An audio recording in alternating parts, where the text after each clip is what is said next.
Welcome back to the Espresso Insiders podcast. Today I'm joined by Neha and Prasanda from Subko Coffee. Welcome, guys. Thanks for coming on the podcast. What would be great if we start off with is a bit of an introduction to Subko Coffee and a bit of the history of the brand, if that's all right with you both. Absolutely. Thank you so much, Luke, for having us. To start with, Subko, we're a specialty coffee roaster based in Bombay, India. Factually, we started in 2020 March, actually just about 4 days before the country went into lockdown for COVID. And our first operation of the brand was of a small little cafe, a roastery, and a bake house, where we were essentially roasting all of our coffee that we were sourcing from various farms across India and serving it in espresso as well as filter forms to guests in Bombay. Philosophy-wise, in the history and the ethos of the brand, we wanted to sort of showcase the agricultural bounty of India, and the sort of ethos of it was that we were based in origin country. We had access to really, really good coffee, but world over, people didn't really look at India as a serious player in the specialty coffee movement. And that's kind of what we wanted to change. So the founder of Subko, Rahul Reddy, sort of noticed this gap and came into the forefront with this mission to kind of create a cafe experience that could tell the story of Indian agriculture, of the farmers. How could we let people know that India is also serious in the specialty coffee space and create, really good, high quality design, packaging, experiential spaces that could sort of complement and do justice to the quality of the coffee that was being served. So that in a nutshell is the ethos of the brand and where we and when we started. That's really interesting to hear, Neha. And I think it's interesting that you mentioned there around putting India on the map of specialty coffee, because definitely as a retail buyer or someone who just is walking down the street and if you ask them, where do you think coffee's grown and where are the major places that coffee comes from in the world, they probably say somewhere in South America, like Brazil, Colombia, or Africa being one of the homes of coffee. Obviously, everyone knows about sort of the origin in Ethiopia.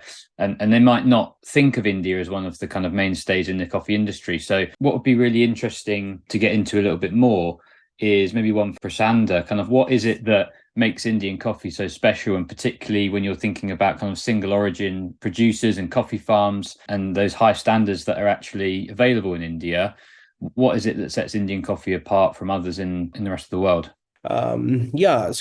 Basically, India has is like seventh largest coffee producing nation. But where we were good in agronomical practices, but processing wise, we were not able to concentrate on post-harvest techniques.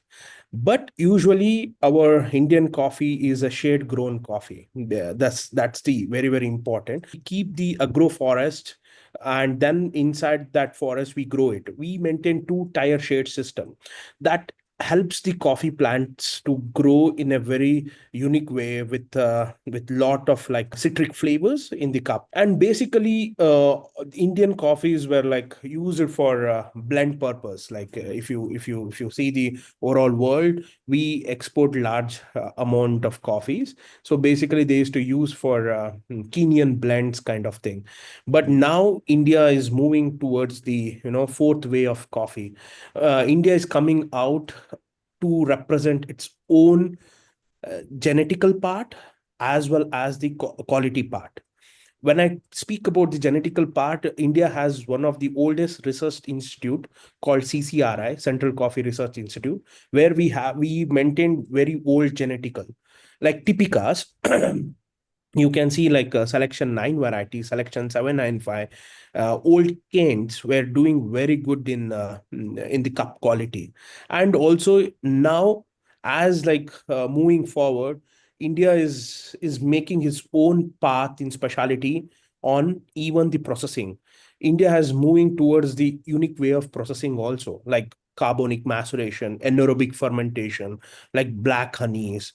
The people are shifting towards more into specialty in the future also.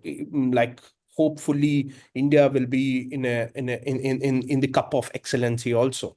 Yeah, absolutely. And I think it's interesting there that the focus has been more on the processing side, because that's something that's been really an innovation in the coffee production side of the industry in recent years. I mean, obviously, there's an element of coffee production which is to do with the terrain and the altitude and the growing conditions and soil and all those sort of natural elements of the production process. But when you're talking about processing of the coffee, be that natural process, fully washed, etc. But then when you get into things like carbonic maceration, honey, etc., that you've mentioned there, that's kind of where you can get some really interesting nuance in the cup. So you're kind of making the most of the sort of natural advantages that the Indian coffee beans themselves actually have. So I think that's a really interesting point, Prasander. And just building on that a little bit more, for yourselves as a brand, obviously you partner with various different producers, farms, and in single origin in particular.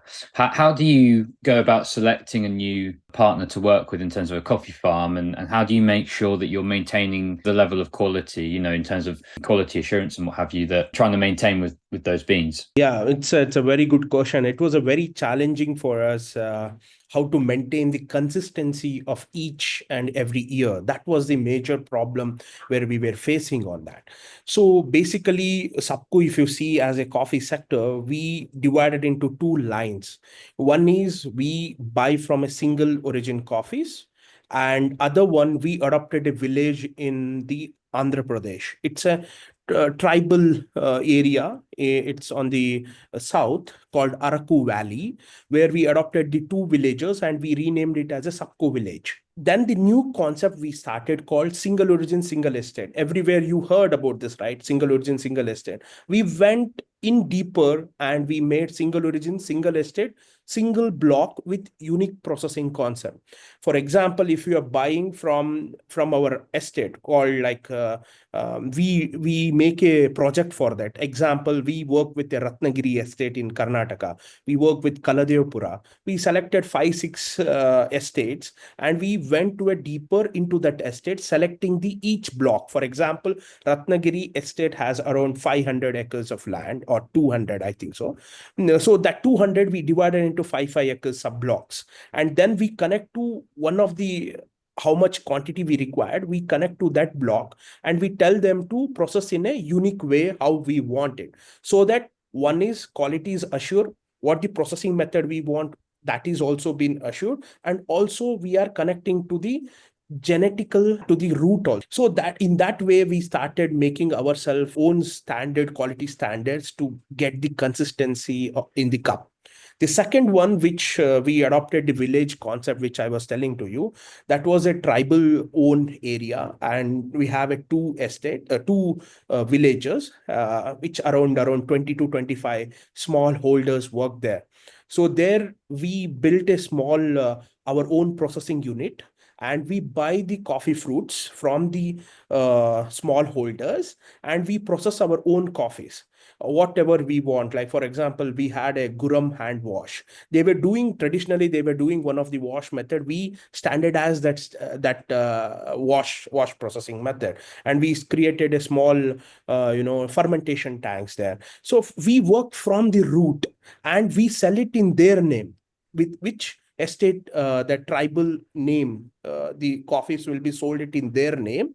And also each farmers which they have, we are working on the small holders, we have done a morphological survey also. We studied about the plant, what they are growing. We help them in agronomical practices, what they have to do, how they have to do the pruning, what is the quality standard. So we work from the ground level to ensure we get a good quality of the coffees. Thanks, Prasan. That's really interesting, because I think what you've touched on there is that not only are you maintaining a high standard in terms of what you'd accept from a smallholder themselves, and obviously you've touched upon the different regions that you'd be going into to find these coffee beans, but also that you're going to help those small coffee manufacturers to maintain standards of their own. So I think what's really good there is that you obviously you're not just buying from the manufacturers themselves and the producers themselves, you're actually help maintain their own standards, so that they can produce to a higher standard and sell, and you obviously market them as well and promote their single origin brands, which is really, I think that's a really good thing that you do in that it's kind of end to end. You're not just thinking about we need quality for Subko in itself, but you're actually looking to promote those other small holders and give them the platform that they like. I think building on that as well, what would be good to get into as well is that you don't just produce espresso and specialty coffee espresso, but also for filter coffee, as Neha mentioned previously. So can you tell me a little bit more about the Bloom school that you have? Many people might not be understanding or familiar with what blooming coffee actually is. So basically, our founder Rahul Reddy was very keen on pour overs, like filter coffee, like bringing the black coffee culture to the market. That was a little bit of risky in Indian market. So many people were drinking with the milk, and pour over was the one segment which we thought of getting people to drink the specialty coffee, and especially like anaerobic fermented coffees, or like funky coffees, or some experimental process coffees. So Rahul, the founder, introduced this bloom bar, where like it takes 3 minutes. Like people can come, sit, interact with the baristas, what coffees they are brewing. They can smell the aroma. They can feel the coffee into it, like to the each and every customer. That concept we made separate bloom bar. Like we dedicated one of the space only to brew the manual brews there. Especially manual brews are only for pour overs. We are doing it, and got a great response from the Indian customers, and we are doing very good on pour overs now. People love pour overs now. Whichever the new coffees we keep it in the menu. People come and they try the manual brew and interacting with the baristas, so that they can get a more knowledge on the coffees. We are educating them also, and we are making them to have a drink a pure specialty coffee.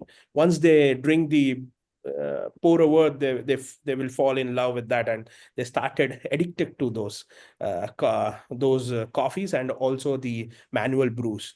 And Indian consumers are now home brewers are getting more in India. Like people love, they have their own setup in their home, and they buy the coffees from us, and they make their own pour overs in their house.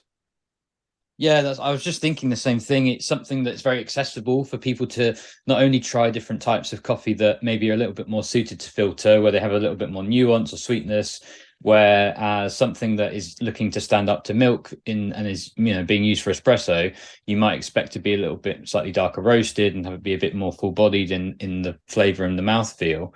But something that's for filter, it kind of opens up a whole new kind of flavor profile. In that you're going to be probably emphasizing more coffees that are a bit more floral or a bit more fruity in their flavor. And like you said, particularly if they're kind of fermented in their processing, they have a little bit more of a funky and unusual flavor. You might not quite get that same explosion of flavor in the mouth if you're having it as a milk drink and it's being used to make espresso.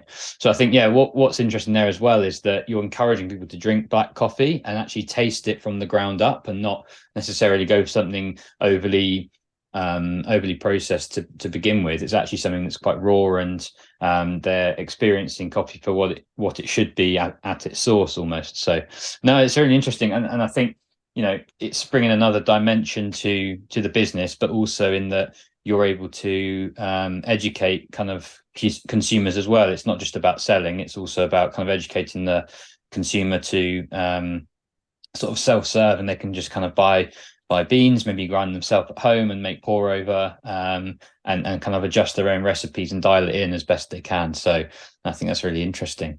Moving on slightly from the coffee side of things, because you obviously at Subko offer more than just coffee in itself. You also have a bake house, and you also offer chocolate, which I thought was quite interesting. And when I kind of met some of your colleagues at the London Coffee Festival earlier this year, I tried some of the coffee, and it was unbelievably good and very pure tasting. So if Neha, would you mind speaking a little bit more about kind of how you got involved in the chocolate side of things, and also the bake house, because not every specialty coffee brand offers chocolate and baked goods. Yeah, absolutely, Luke. So I think just going back to where we started, it was with coffee and bakes, and the kind of again logic and thought process there is India drinks coffee very differently as compared to the rest of the world.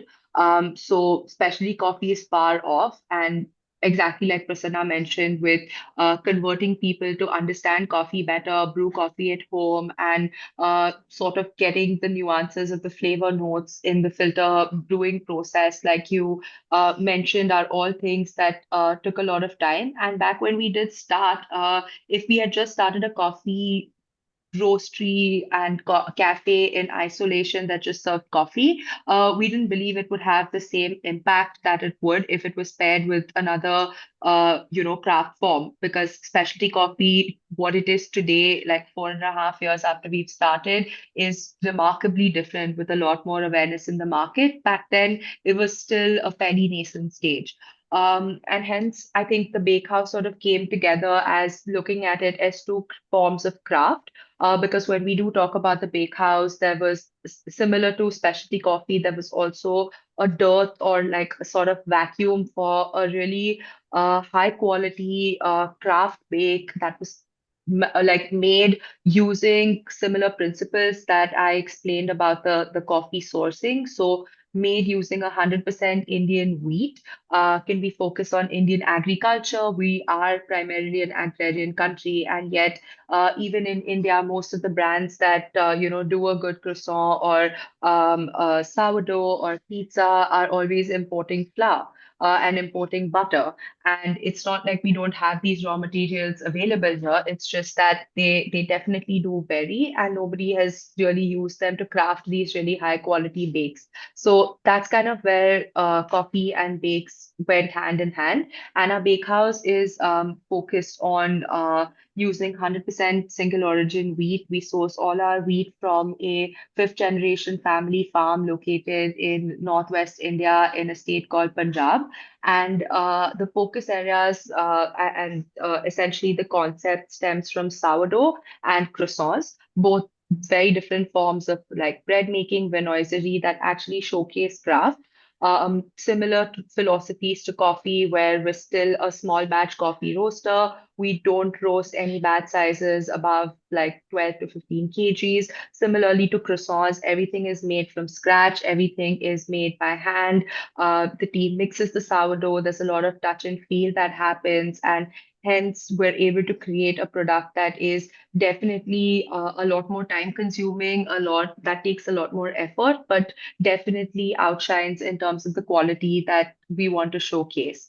Um, that was the initial sort of genesis of the company, with both the bakehouse and the roastery being in one space. We started out with these two verticals and sort of grew the business to a couple of locations, post which we also realized that while coffee for us is great and exportable, we can roast it in one place and we can basically get a very wide network of distribution. We realized that we definitely did have a little bit of a shortcoming when it came to the bakes, given perishability issues, spoilage, and we didn't really want to get into the business of freezing stuff because it just completely diminishes the quality. So while sort of actually at one of the coffee farms, and Prasanna was there, as was I, and the founder Rahul. And I think it was somewhere where Rahul noticed that coffee and cacao grow almost in an intercropped manner. They grow in similar regions, next to each other. And so that's when he kind of realized that, hey, chocolate as well. India is also a huge agriculturally. We grow a lot of cacao as well. All of it that gets exported out or used into blends. Is there really anybody doing really good quality Indian chocolate? And the answer was no. So, as an extension of the brand's ethos, could we also replicate principles that we utilized in coffee towards cacao? And that's sort of where the chocolate side came on about 2 years after we started Subko. So, sorry, actually 3 years. We started cacao in 2023. Yeah. So it was 3 years into the business is when we launched this new vertical. Prasanna himself actually and should have definitely more insights on cacao as well, sourcing, processing, because that's something he handles as well. And we built out a small facility where we have a little show kitchen. You can actually visit us and see how the transformation of the cacao pod moves from a pod stage till the final bar of chocolate that you can eat. And as a brand, we wanted to sort of utilize similar principles in terms of design, in terms of the sourcing, in terms of the brand ethos, as well as the flavors that we do, the range that we do to kind of create something unique and special that ties all the three verticals together in a way. I think, yeah, you touched on a number of different points there, from single origin flour, which is something I'd never heard of before, and obviously promoting sort of Indian growing agriculture as being such a big kind of part of the Indian economy, and not going down the easy route of importing flour, butter, and other kind of raw materials for your baked goods from other countries, and you use Indian grown produce, which I think is really, something that's commendable, but also, gives you a bit of a USP above other brands, which is obviously good as well. Prasanna, how does the processing of chocolate kind of differ from the processing of coffee? It's opposite to coffee, I can say, on the processing parameter. Yeah, like Neha was explaining the same thing. Our founder was an I call him as he dreams, okay, what to do, that he will implement it. For example, when it comes to cacao, so many people, they don't know like cacao is a agriculture product. Chocolate comes from cacao. That kind of thing we were in India. So he started how we can create an experience center in that model. So that he came up with an idea of cacao mill, where it is there in Bombay. It's an experience center totally for cacao. So coming to processing, it's same like single origin. We thought of introducing the single origin cacao dark chocolates to Indian market, which they can feel the real taste of chocolates. In that concept, we started working with India. India grows under 4 different states, and we mark to each and every estate. We went with them because in cacao, no one has an idea how to process the cacao. Once they harvest the cacao, they go for a heap method. Lot of people, they don't follow the systematic box method fermentation. We started working with each and individual farmers, and also same concept in Andhra. We adopted a village and we buy the pots and we created a processing center for cacao. So coming to cacao processing, same. For example, we worked on a standard processing methods. Like it takes 7 days or 6 days to 5 to 7 days of processing method, fermentation of cacao. So there, like in coffee, we keep embryo alive, but in cacao, we kill the embryo by increasing the heat through the fermentation. That was the basic difference between coffee and cacao. So we worked on a standardization of the cacao processing method in each estate. Then we started experimenting the different processing in cacao also. One of the new, we tried with the hops. The hops which they use for beer, we started using the hops with the cacao fermentation. We made a bar of, it's a 60% bar of single origin hop fermented cacao. It's like drinking IPA. That kind of flavor changes we brought in cacao, and we made people to experience single origin cacao with a different taste profile. That's something that probably a lot of people that eat chocolate, they're used to it being a lot sweeter and kind of sugary and milky, and that's the sort of overriding flavor. But I think what you're saying is that you are really taking the customer along a journey, not just with coffee, but also with chocolate, in that you're helping them experience and appreciate the raw produce in itself, and that you're having high cacao percentage chocolate, darker chocolate than what most people would maybe normally eat. And the same way with the coffee, where you're obviously introducing it to a wider market and offering it with baked goods and having, milk-based drinks, etc. But then you're kind of taking them along the journey to go back to the roots and the raw produce itself in that black filter coffee from a coffee point of view, darker, more heavy, almost bitter and raw tasting chocolate with a variety of different processing methods and flavor profiles that you're introducing to chocolate that probably a lot of people have never even experienced before. So trying to emphasize the raw underlying flavors of the produce rather than all of the kind of heavy processing that's involved in commodity grade mass produced chocolate. So it clearly, the ethos of Subko as a brand and thinking behind it is promoting raw materials and quality first, and then kind of opening up the wider audience and helping them be educated in the underlying flavors of these raw materials. I think it's a really interesting part of the brand. Look, just to add to this point, like same how we started educating the black coffee, our founder brought a different idea for pot to bar experience in our cacao mill. Like we bring fresh pods from farms, and we keep the pods in the in the city like Bombay. People can come. We have a board made like they can see the journey from pod to bar. They can taste the fresh cacao. They can break in front of them. They can have the fresh cacao. They can eat, and we extract juice also. Cacao juice, one of the beautiful, like it's very very tasty. It's like a lychee juice. They can taste the juice. They can see the journey from pot to bar, and they can have a dark chocolate also. In that way, we are educating the people there, how from agriculture, from plant to bar, how the journey is. They can go back to the farm and they can connect in sitting in the city itself. Yeah, I've definitely heard of bean to cup, but I've not heard of pod to bar before, but it's the same sort of principle. And yeah, I mean, the fact that, like you say, you're taking the customer along the journey from the raw cacao pod all the way through to the bar. And obviously, yeah, cacao pod juice I'd never heard of before. So you're definitely learning something new today about chocolate manufacturing as well as obviously coffee. In terms of thinking about the business side of things from Subko, I understand that you obviously put on events as well and exist across various different locations in India, so Mumbai, Delhi, and Hyderabad. So what sort of events, Neha, do you put on as Subko as a brand? And are you planning on expanding to other parts of India or even internationally, given that you've mentioned about the kind of constraints you have with some of your baked goods and the perishability, etc.? Kind of, have you got plans for expansion at all as well? Absolutely, Luke. So I'll take the first part of the question.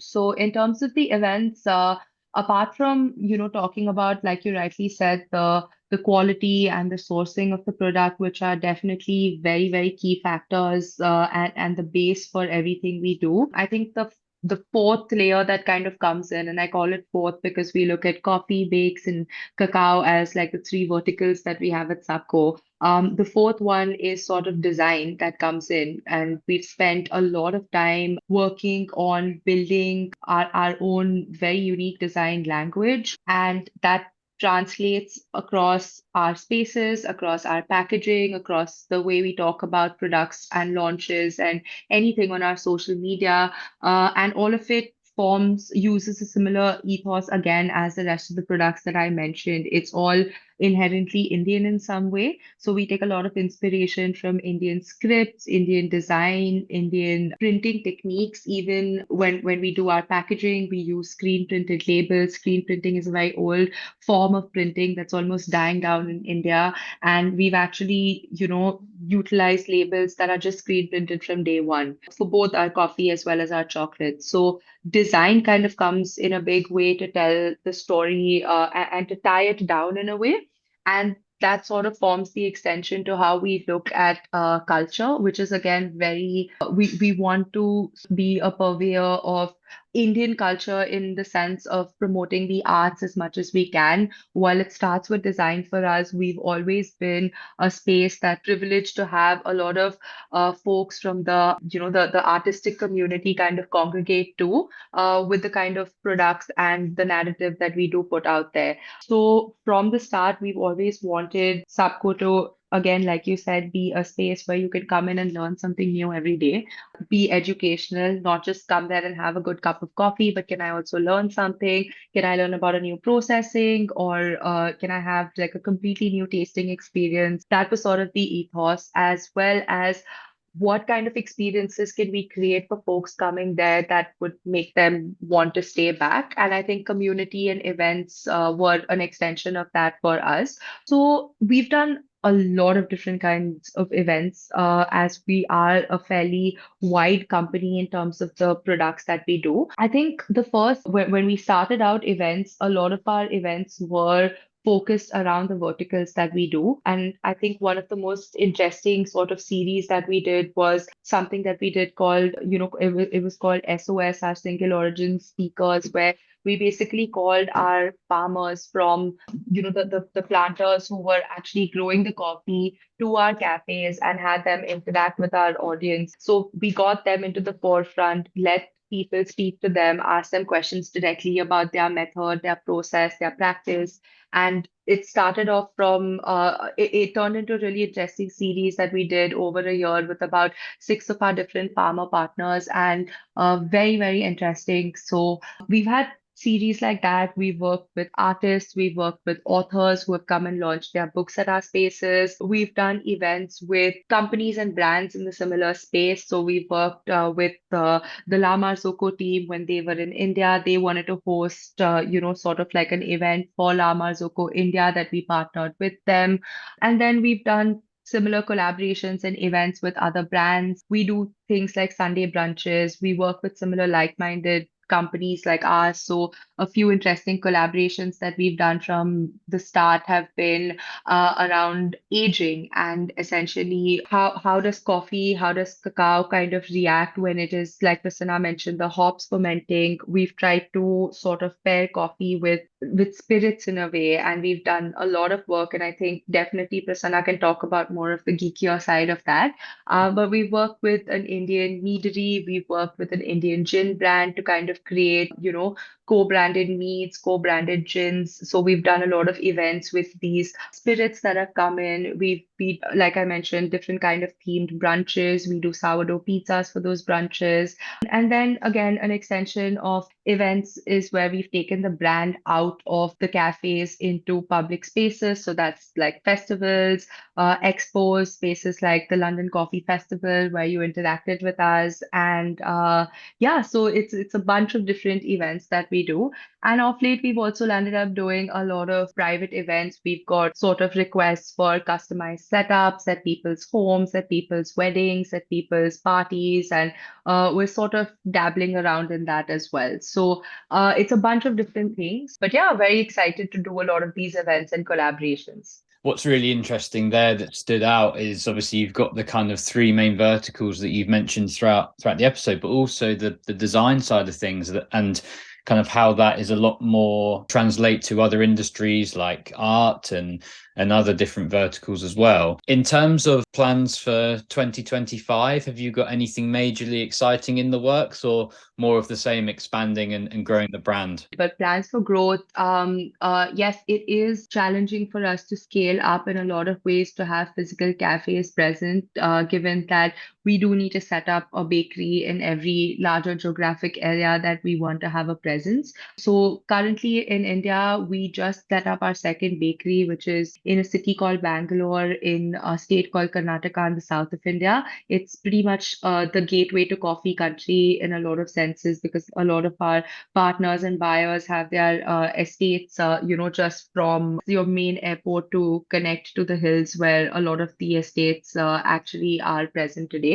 We've just set up in Bangalore. We hope to grow our operations in these cities. Currently, we have a smaller footprint in Bangalore as well as in Delhi and Hyderabad, as you mentioned. So for 2025, we would definitely want to grow there. We are looking at building out a lot more products, as once we started chocolate as a vertical, once with coffee, again, once people are used to brewing at home, there's definitely a lot of increased demand for retail coffee, people purchasing a lot more coffee beans now than they did when we started. So we're looking at growing a couple of these verticals and coming out with new products. So smaller servings of coffee, single-use sachets. We're working on our own line of ready-to-drink, coffee-based beverages, a few cans that we're working on that we've had. We're planning to scale that up. And same way on the chocolate side, the plan is definitely to scale up distribution and then growing the brand further than that. Luke, we have ultimately, Subko Subko was built to sort of put India onto the global map, and we definitely have ambitions to take the brand out of India and kind of put it at a platform where people from other countries can also see what's actually happening in India and understand Indian agriculture better. So yes, that's definitely on cards, but possibly a little later towards the journey. For now, the focus is definitely on growing our outlets within the cities that we're present, and also just growing our vertical lines, our product offerings more on the distribution and retail side. Testament to your ability to educate the sort of Indian retail market that you're now selling more raw coffee and single serve and smaller batch that people can go and make their own coffee at home rather than kind of just going out to buy a ready-made coffee in one of your stores. So obviously speaks to the success of that side of your business as well, and kind of educating the wider sort of Indian population on kind of raw coffee and how you can kind of brew manually yourself at home. Last question for you both, if that's okay, is how do you both actually like to take your coffee in the morning? Do you like filter? Do you like French press or espresso? Or do you take a milky drink? How do you actually like to have your coffee in the morning?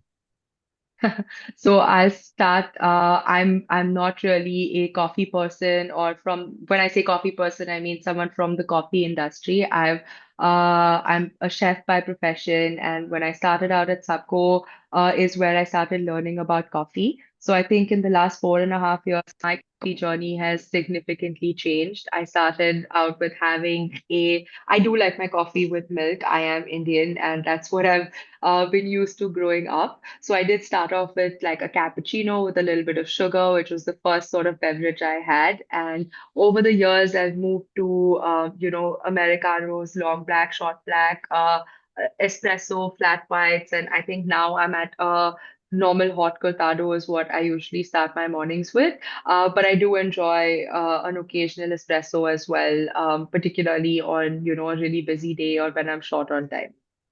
Yeah, absolutely. I love a cortado as well. You've got a nice balance of strength and milkiness there. So not everyone has to be a coffee purist and have their coffee black and only drink espresso. I think it's no problem at all, people having milky drinks. And sometimes I think coffee, people that work in the industry in particular, can sometimes be a bit harsh on people that like milky or sugary drinks. I think there's nothing wrong with it. But Prasanda, how about yourself? How do you take your coffee in the morning? I'm a filter guy. I'm a filter guy. In the morning, I need my own pour over. I like pour overs a lot, especially wash and controlled anaerobic fermented coffees, which I like. So my morning every day is like pour over. Get you out of bed in the morning for sure. Something to look forward to. Cool. Okay, guys. Well, thanks so much for the time. I really appreciate you coming on the podcast. Where can we find more information about Subko on social media and your website, etc.? Absolutely. You can find us on Instagram. We have two handles. There's Subko Coffee and Subko Cacao. That's SUBKO COFFE, Subko Coffee, and SUBKO CACAO for Subko Cacao. We do also have our website, that's www.subko.coffee, and you can also find our coffee and our chocolate products listed there. We do ship selectively outside India as well, and to the UK, to the US, and UAE. So definitely do check us out, and you can find all the links there. If you fancy trying some of the coffee beans and obviously the chocolate and other things from there, you can do that via the links in the show notes below. Thank you so much for being on the podcast, guys. Really appreciate that. Thank you, Luke. Super. Thanks, Luke. It was lovely speaking with you.